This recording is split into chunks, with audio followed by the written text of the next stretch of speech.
Pemirsa, kekeringan di Kabupaten Ogan Ilir, Sumatera Selatan terus berlanjut. Selain kegagalan panen, warga mengalami kesulitan air bersih. Untuk mencari air yang dibutuhkan dalam kehidupan sehari-hari, warga terpaksa mengambil air kubangan yang berjarak hampir 1 km dari rumah warga.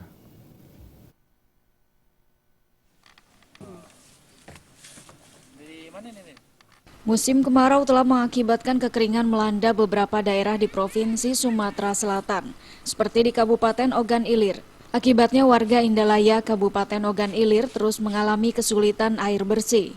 Untuk mendapatkan air bersih, warga terpaksa membeli air dari pedagang keliling. Namun akibat kesulitan ekonomi, sebagian warga mengambil air kubangan yang berjarak 1 km dari rumah untuk dikonsumsi. Salah seorang warga mengaku kekeringan di desa mereka sudah terjadi sejak 2 bulan terakhir.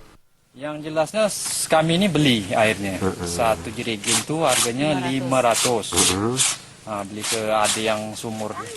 Yang sumur yang uang Yang agak pribadi kan dalam dia gali kan. Jadi sudah 2 hari ngambil ke sini, Pak? Nah, 2 hari lah ngambil sini. Pak, berapa kilo Pak jarak tempuh kita ke sini? Dari Tempuh itu kurang lebih 1 kilo lah gitu. dari mana tuh Pak? 1 kilo dari rumah ke sini. Warga berharap kepada pemerintah agar mencarikan solusi dalam hal ini. Kekeringan ini hampir setiap tahun dialami warga Ogan Ilir.